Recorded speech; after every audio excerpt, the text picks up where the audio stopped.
All right, guys, welcome back to the channel. It's Maddie here, and welcome back to Meta Monday, the weekly series where we analyze the Pokemon Pocket metagame and keep you guys up to date on everything going on in the competitive world of Pokemon Pocket. PMPT number 14 was this past weekend. Over 800 players competed, and that is actually kind of crazy, but, it's the holiday season. I think, everybody's trying to figure out what's been going on.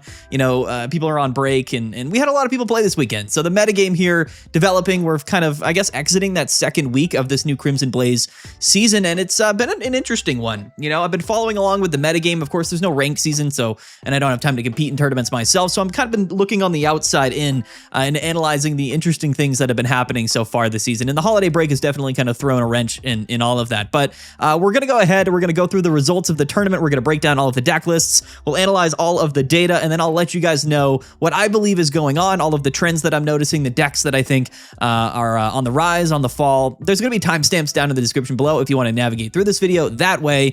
But before we get into that, guys, you got to go register for next week's or this weekend's tournament. That is PMPT number 15, Crimson Collision. We have another $300 in the prize pool. Definitely go and register. I think that the results this weekend are going to be a lot more interesting than they were this past weekend, or they'll be different at least. You know what I'm saying? So anyway, big shout out to everybody that made this tournament happen.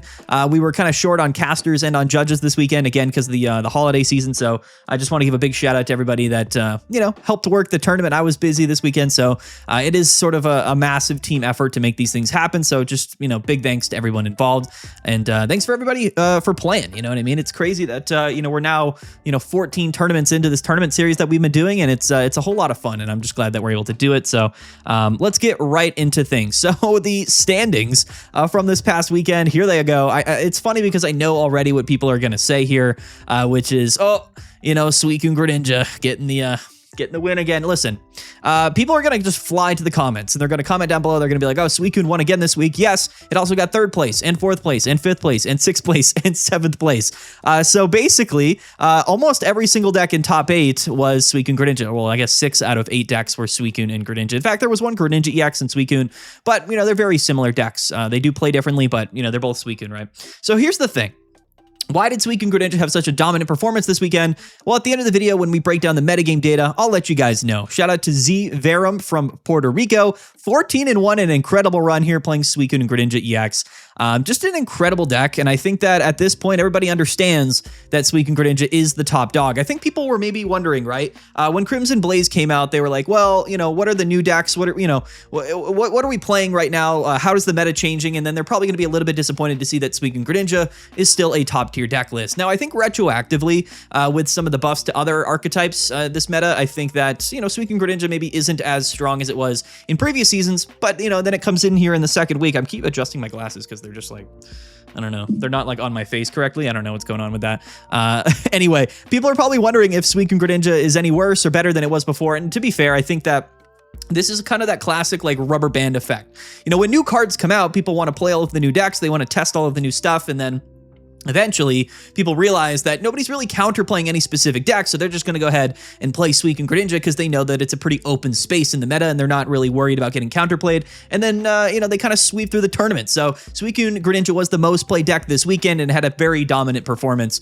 Now, again, this isn't anything to panic about. It's just that, as it turns out, which no one should be surprised, is that this deck list is the driver of the metagame, and it has been for the last like 3 or 4 months. There's other really significant players, but to be fair, if nobody is really counterplaying Suicune Greninja, then it's probably just going to dominate the tournament because a lot of people will play it, and it's very good, very consistent, very strong. So that's where we're at. We're still in the meta where people have to counter Suicune Greninja. It has to be at the top of your mind. You're either playing this deck list or you're playing something that you think can beat this deck list. And the upside to that is that there are plenty of options currently, in Pokemon Pocket that are strong into Suicune Greninja. So let's cover all of that. That's my tangent. But anyway, shout out to Z Verum here from Puerto Rico. Shout out to Frog EX Takahiro from France here, 12-3. He was playing Magnezone or Oricorio. So here's the thing.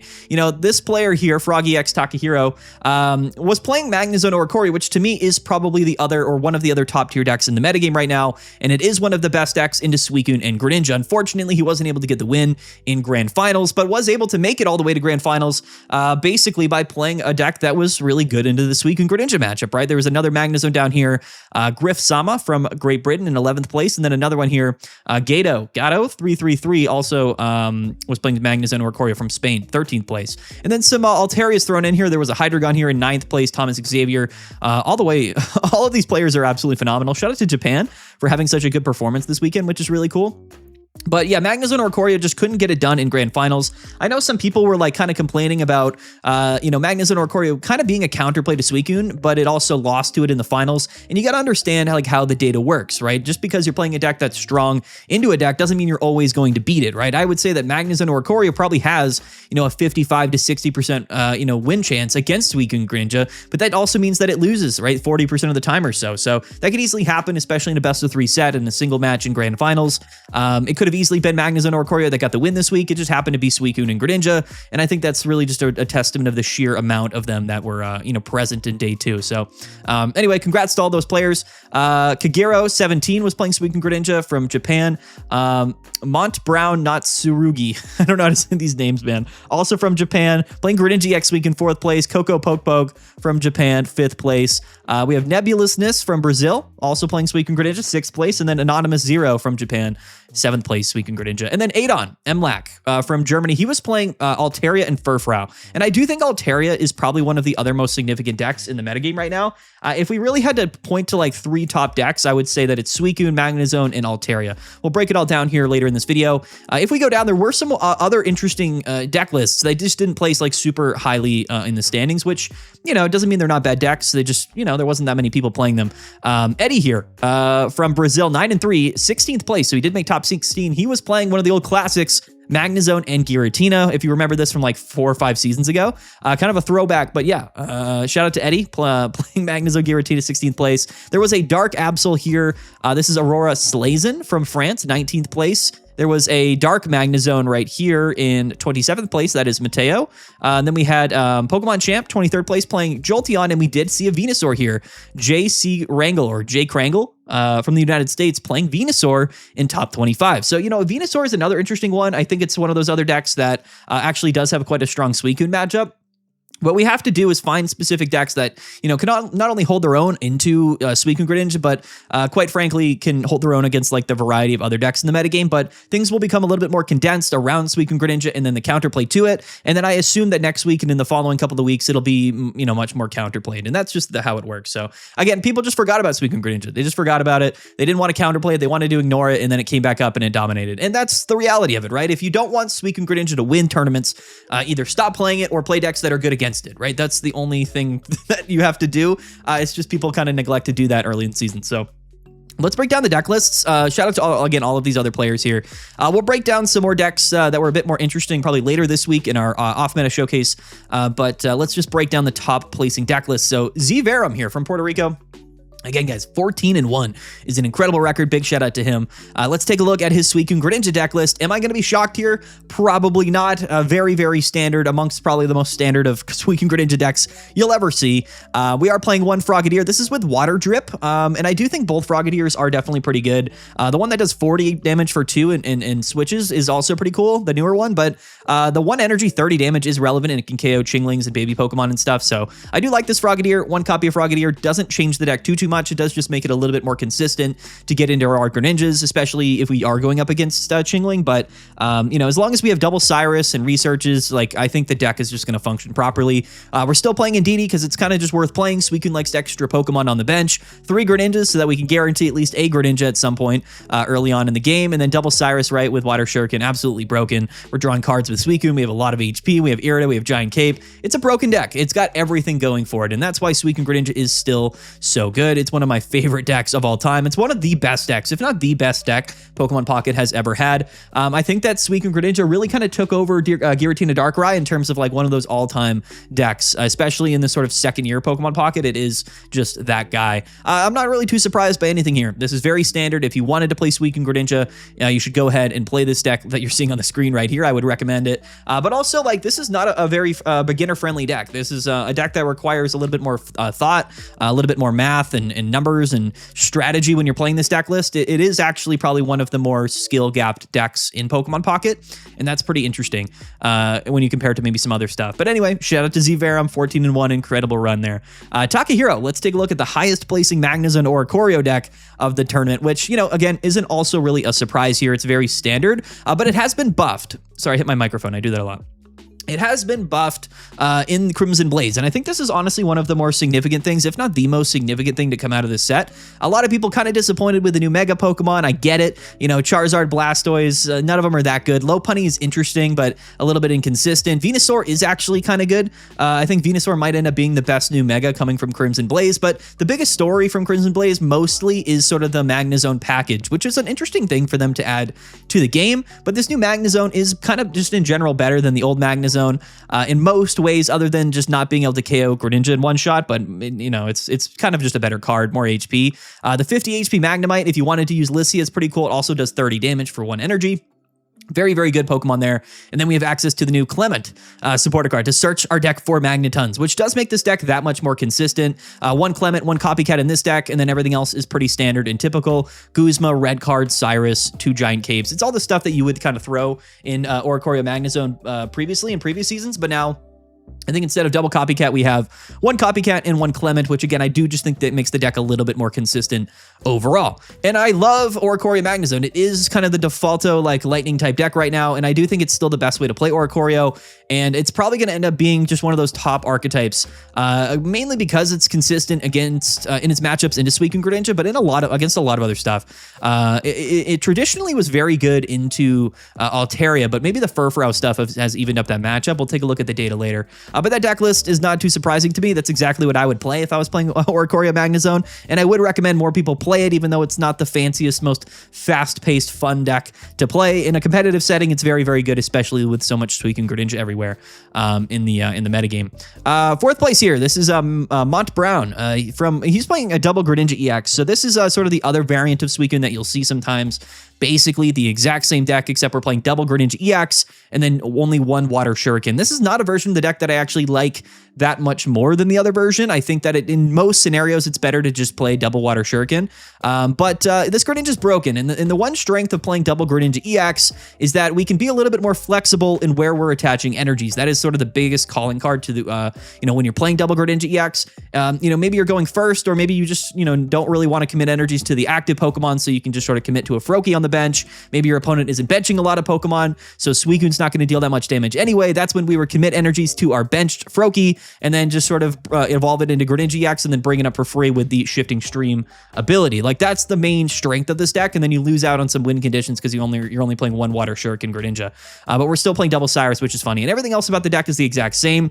This is the new Frogadier, the other one with Bounce. I honestly don't know which one I like more. I really don't think it matters that much. Some scenarios, the Bounce one might be better, but at the end of the day, 1 Frogadier is probably just worth playing. Maybe I don't think we saw that much Chingling this tournament. We probably should be playing more Chingling. Chingling is one of those things, and I said it so much last week, we just, people started the season and they were like, oh, Chingling won't be that good, and then here we are, Suicune Greninja, dominating. At first it was Hydreigon, and then people were like, well, if Hydreigon's just dominating, let's just play Suicune Greninja, and they did, and still not enough Chingling. So you got to play more Chingling, guys, because it is one of the one things that can stop Greninja from evolving and dominating your entire team. It really kind of got put into the game specifically for that reason. So, if you're seeing any Greninjas, if you're seeing any Hydreigons, just play Chingling, and trust me, we saw a lot of those. So I would recommend more Chingling, quite honestly. And we're not going to look at the other 3 Suicune decks, but shout out to them. Maybe something's different about them. But we're going to go down to 8th place, and we're going to take a look at the highest placing Altaria deck here, Adon MLAC from Germany. Altaria Furfrou. And this is becoming kind of the new popular way to play Mega Altaria, and that is with this new Furfrou with Fur Coat. It's got 70 HP, does 30 damage for 1 colorless energy. It's just kind of a nice little consistent leadoff Pokemon, and it can hit for 30 damage, which KOs baby Pokemon. It's just a good card. This is just a decent card to lead off with, and it's just gonna, it's just a single prize Pokemon. It's basically just like a big baby Pokemon. When you think about it, it just requires an energy, whereas other babies don't. And we are playing 1 Elekid here for some bench damage instead of Jirachi, so if we wanted to bring something up later in the game, we could kind of target it with Elekid, and then have that win condition later with Cyrus, and then 1 Chingling. But when I take a look at this deck, I'm thinking to myself, well, we're already playing Mars and we're already playing like Altaria. Like, should we not just play double Chingling? You know, at the end of the day, you know, we're playing Suicune Greninjas. I think one of the biggest things that Mega Altaria had going for it was its ability to kind of KO everything on Suicune Greninja's board with Rocky Helmets and then maybe one copy of Red, even though this deck list is not playing Red. And then, of course, we can just Chingling lock them until they KO it a couple times. We Mars them to 1 and then we KO and then we KO and the game's over. So Altaria was a deck that I always actually enjoyed playing and felt was strong into Suicune Greninja because of Chingling, because of Mars. So maybe we just need to do more of that. Maybe we just need a second Chingling in here, maybe just one copy of Red, and maybe we just revert Mega Altaria back to sort of the traditional deck list. The strength of not playing Indeedee in the deck is interesting because in some matchups, the Indeedee healing matters, but in a lot of matchups, it really doesn't. So not playing Indeedee kind of makes it a little bit better, specifically into Suicune Greninja, because it's not a 2-prize Pokemon that they can just bring up and take 2 prizes with pretty easily. They have to kind of go through the single prize Pokemon and then Mega Altaria, which is sort of the whole point of Mega Altaria, right? Going second, still a strong card. I love Mega Altaria. I think it's the best Mega Pokemon in the game. Just very, very consistent. It's just like Pikachu was way back in the day in Genetic Apex. Just 2 energies attack cost. Going second, this thing's going to mow through you. Chingling lock. I would just play multiple Chinglings, but the Elekid could be really interesting for sure because we're not playing Jirachi, so it's a little bit like interesting, right? I think maybe we just keep playing Altaria because it's strong, but we just have to tailor it specifically maybe a little bit more to the Suicune matchup, but I will have to look at the data because I think this build here with Furfrou might be kind of more so for the Magnezone matchup and the Oricorio matchup. Maybe not, I don't know, but it's just sort of a thought here. There's nothing in here to kind of KO Oricorio other than the Furfrous and Rocky Helmets, which is a little bit sketchy, but we do have one Sabrina, so I assume, Rocky Helmet Furfrou can kind of get around maybe one Oricorio, and then we can Sabrina around the other and then just sort of win the game that way. I guess maybe that's the whole strategy here. Maybe it is better into Magnezone. We'll take a look at the data later, but this is sort of the new version of Altaria that people have been playing, and I do think that there is a nice middle ground that we can hit at some point to be both decent and strong into Suicune Greninja and Magnezone, and that's kind of where Altaria is operating, is that deck that's sort of sitting between the two that are kind of vying for the top sort of meta contention. And 9th place here, the top placing Hydreigon deck, which there was only one of them for a while. Hydreigon really struggles when you take a look at like all of the other decks seeing play, right? Which is just a bunch of Suicune Greninjas and Altarians, right? Like the entire metagame at the start was like Magnezones and stuff, and people just played Hydreigon and dominated, especially with like all of the new megas that couldn't contend with Hydreigon. And then people were like, well, you know what? Like let's just beat Hydreigon, because Hydreigon isn't like the best deck in the game. It definitely has a lot of potential, but the metagame can quickly shift around it, and it's very easily counterplayed, right? More so than maybe some other stuff here. So pretty standard, honestly, as far as Hydreigon goes. I don't think anything new has been added to this deck list this season. I think it's sort of just, the kind of standard Indeedee Giant Cape version that we saw late in Mega Rising season pop up. One Chingling, one Zweilos, one Indeedee, one Cape, one Sabrina, one Cyrus, double Copycat. Just a consistent, high roll deck. And that's what Hydreigon is. It's just high roll, 130, roar in unison turn 2, and just blast you. That's what it's all about. And I like Hydreigon, but I really don't kind of put it on the same level as something like a Suicune Greninja or an Altaria. It's always like a little bit below. There are some weeks where I kind of consider it like an S tier choice, just because it's maybe well positioned at that given time. But like, there's just a lot going on here. You could lead Mega Absol, that could lose you the game. You could lead Indeedee, that could also lose you the game. You can just brick on your rare candies and then you lose. So, Hydreigon's a deck that can win really quickly, but also just do nothing sometimes, and that feels bad. And I think that, more people are probably going to start to play the Zweilos, because I would assume, or I would hope, that more people play Chingling. This is the only deck playing Chingling so far that we've seen, or I guess Altaria, right? And these decks are only playing one copy of Chingling. Like, I really do think you got to play more Chingling. If you don't want Suicune Greninjas to go everywhere and just dominate, play more Chinglings. Just do it. It's just going to help you out. Some decks don't need it. Like, I don't think you really need Chingling in Magnezone or Oricorio, but in Altaria, I would play it. In Hydreigon, I would play it. In like Dark Absol, I would play it, or Dark Greninja, I would play it. Honestly, I think it's just a really, really good card, and I've been recommending it for quite some time. I just really think people should play more Chingling. But anyway, that's the Hydreigon deck in 9th place. And then if we go all the way down here to IMO Eddie here, who was playing Magnezone Giratina, and this is definitely a throwback. I'm excited to take a look at his deck list, which is, yeah, it's Magnezone Oricorio just with one Giratina, which is funny to me. I really do like this. So, you know, the whole concept of Magnezone is that it's kind of a slow burn card, and typically you pair it with Oricorio, and then, you know, you're most of the time, if an Oricorio is in the active spot, your opponent can't really do anything. And Giratina is just sort of a card here that is also like a backline, you know, setup card. It's just going to sit there. It's going to Broken Space Bellow a couple of turns, and then all of a sudden, you know, we can hit for 130 late in the game. It does kind of fix some of the problems here with Magnezone only being able to hit for 90 and Oricorio only being able to hit for 50. Now, it is a 2-prize Pokemon, which does throw off a lot of the math here. I don't know if I would really ever want to lead or bench Giratina into Suicune Greninja personally, but it is an interesting card. So, you know, I don't know if it really makes that much sense to play a Giratina here in Orimag, but it is an interesting inclusion. It's an interesting thought, but everything else about the deck is practically the exact same. He cut one card, I suppose, for the Giratina. I don't know what that is. I think it's one Giant Cape, yeah.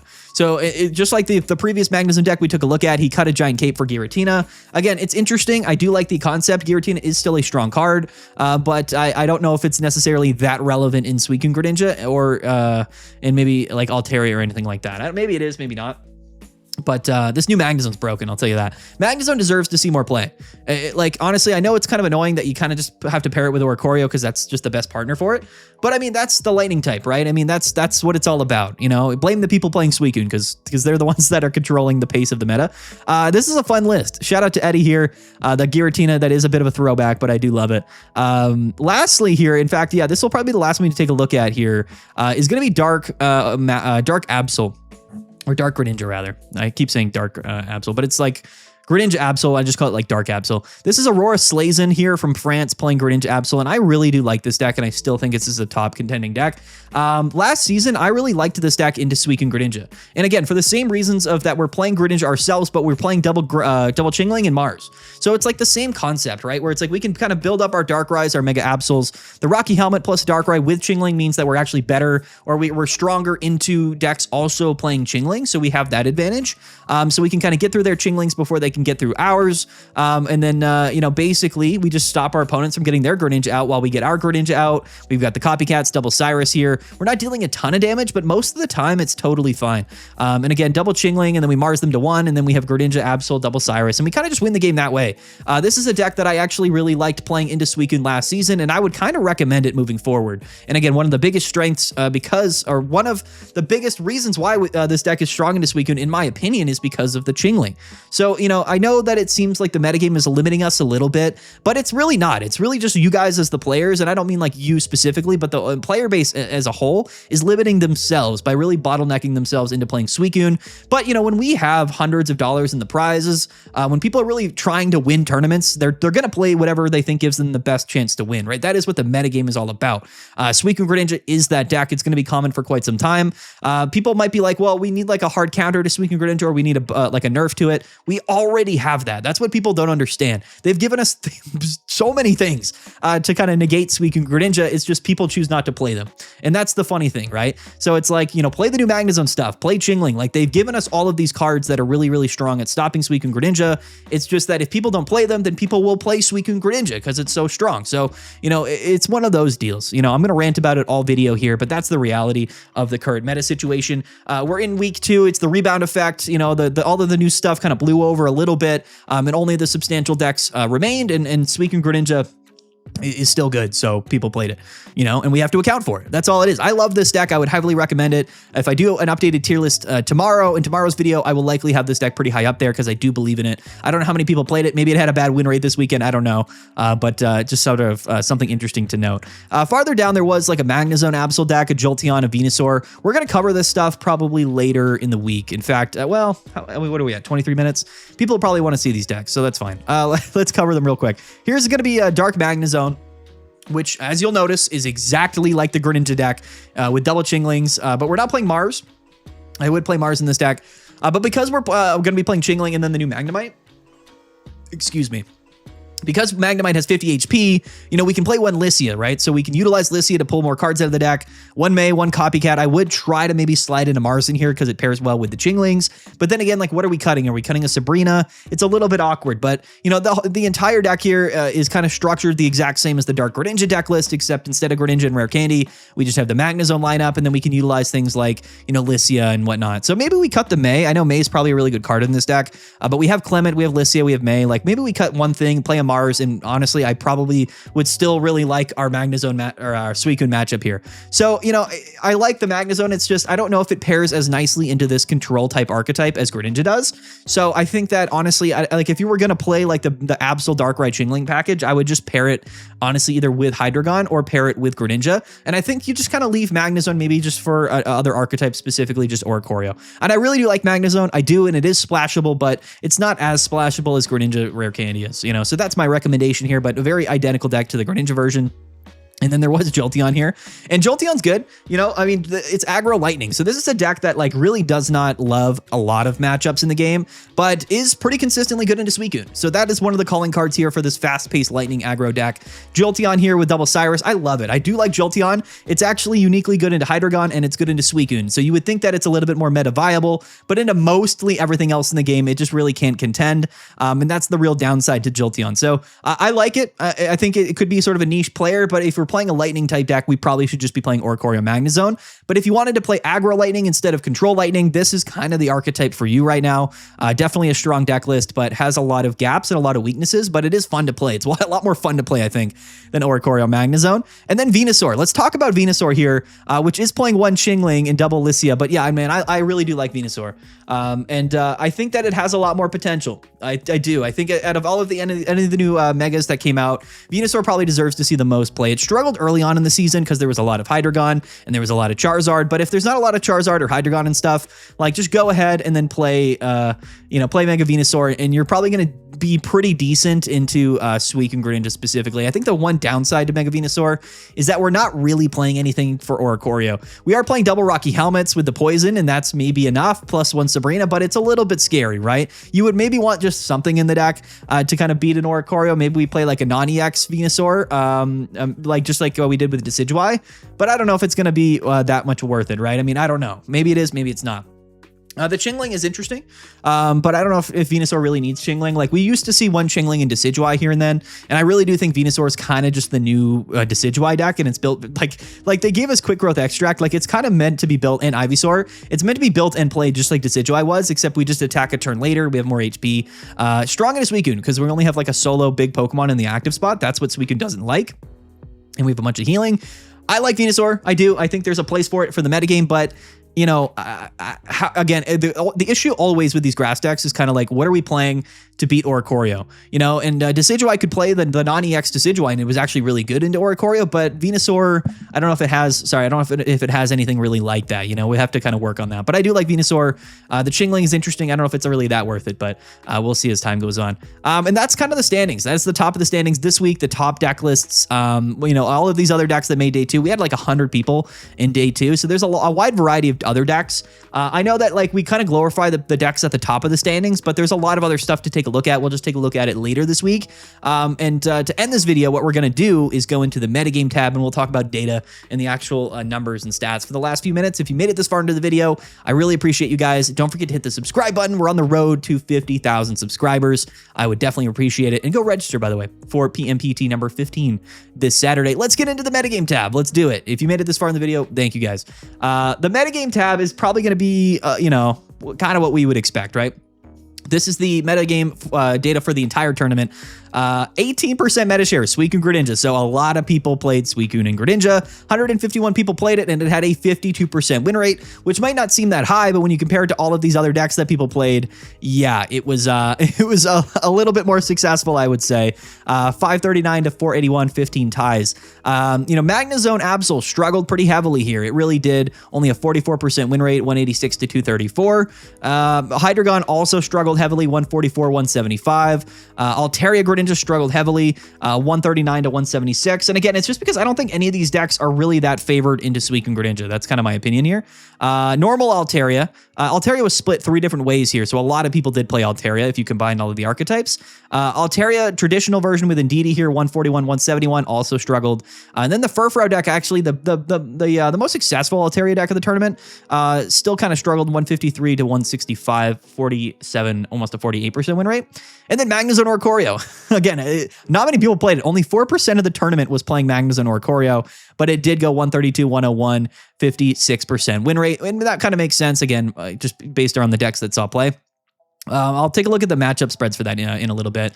And then we have, what is this? Dark Absol actually did really well. Yeah, so Greninja Absol seemingly also a strong choice that should have seen more play. 88 to 78 positive win rate. Charizard did still see a little bit of play here too. Almost 3% of the tournament was playing Charizard, but it struggled. I really just don't think the metagame is built well for Charizard, and I think that's just the reality. Too many single prize Pokemon, too much Oricorios, too much water decks with Suicune Greninja. Like the meta, they kind of gave us Charizard at a time where it was like the worst possible time to play Charizard, which is kind of funny. I do think it's a good card. It'll likely be relevant at some point, but this is not the deck I would choose to play right now. Lopunny struggled, Venusaur kind of struggled, Whimsicott also struggled. I mean, these are small sample sizes, so the data here doesn't really matter that much. Yeah, I mean, that's kind of only the only substantial decks here that popped out to me. Suicune Greninja here, Magnezone Oricorio, Dark Absol, or Dark Greninja rather. I keep making that mistake. Dark Greninja.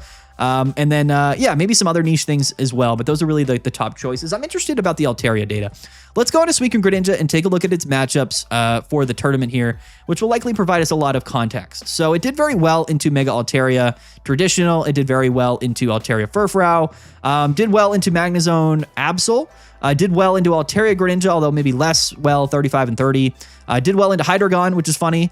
And then had a very not great matchup. 20 and 25 actually is pretty fine, but I mean, it's the first losing matchup, and it was against Magnezone Oricorio. So as we see, a 41% win rate this tournament, at least, into Magnezone Oricorio. So more people should play it. At 8 and 15, so it does lose to Venusaur, just like I thought it does, just like it loses to Decidueye, which we love.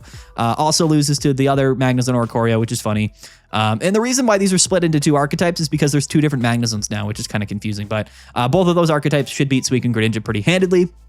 What about Dark Absol? 19 and 15, so it actually did beat Dark Absol quite a bit, so maybe that matchup isn't as good as we thought. 12 and 10 against Altaria Chingling, so even like the Altaria decks, like Suicune Greninja is kind of beating pretty consistently, which is a little bit scary to me.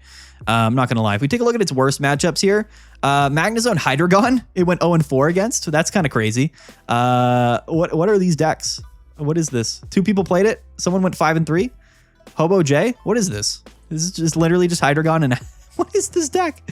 What are we doing? Why are we playing this Magnemite? I don't know what's going on, but anyway, pretty funny. He went 4-0 into Suicune Greninja. Anyway, what do we got here? What else is substantial from a losing win rate? Nothing, I guess, really. Magnezone, Venusaur. So Lightning and Grass is kind of how you beat Suicune. Everything else kind of loses to it, which is kind of crazy.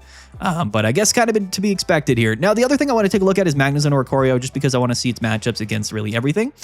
So winning against Suicune Greninja, even against Magnezone, Dark, and Absol. Yeah, really good into Altaria. Yeah, okay. So, all right. So that's the interesting thing about Magnezone, right? And it really deserves to see way more play. It's good into Suicune, very good into Altaria, bad into Hydreigon. And that's kind of the whole story here. Really bad into Lopunny Lucario. So maybe that's one of the kind of was one of the limiting factors potentially to Lopunny, which is tough because I think a lot of people do want a fighting deck, but we just cannot afford to be playing a fighting deck right now. 5-0 into Venusaur, so Venusaur just can't beat Magnezone. I guess that's the other bad part about Venusaur. It doesn't have anything to beat Magnezone or Oricorio, which is really tough. So Altaria, okay. So Magnezone or Oricorio, decent into Suicune, really good into Altaria, really bad into Lopunny and Hydreigon. So honestly, if we're trying to counterplay Suicune, we should probably not be playing Hydreigon and Lopunny because they probably both lose to Suicune. Interesting stuff there. Very interesting stuff here. Altaria Furfrou, I wanted to take a look at because this is the kind of the most popular Mega Altaria deck. Really struggled into Suicune, really, really poor. Really good into like all of the Absol decks, which is cool. Good into Altaria Greninja. Good into all so it's kind of the Altaria version that's beating all of the other Altarias. Yeah, substantially just cannot beat Suicune and then cannot really beat Magnezone effectively. So at the end of the day, like, is this really a deck that we're trying to play?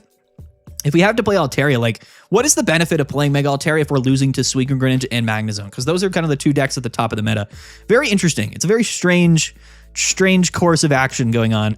Let's take a look at Lopunny's matchup spreads. Really bad into Suicune. Who would have thought? Bad into Altaria. Bad into everything, basically, other than or Magnezone or Oricorio. So this deck really does not have the legs. It does beat Venusaur, I guess, which kind of also makes sense. So yeah, man, I mean, Lopunny here, again, I like it, but I mean, really, is that the only reason we're going to play this deck is to beat Magnezone? We shouldn't be trying to counterplay Magnezone. We should try to counterplay Suicune Greninja. So that's sort of the lesson here. A lot of people will play Suicune Greninja because the metagame, at least this week, was very kind to it. So we need to change that, right? And people are not going to stop playing Suicune Greninja, so we need to counterplay it. Play the decks that are strong into Suicune and Greninja. Play Magnezone, play Venusaur, play all of that different stuff here, but just don't play Hydreigon, don't play Lopunny, don't play any of that stuff. Anyway, that's the metagame data. Here's the day 2 for the conversion rates if people are wondering. Suicune popped off, went from 18 to 37%.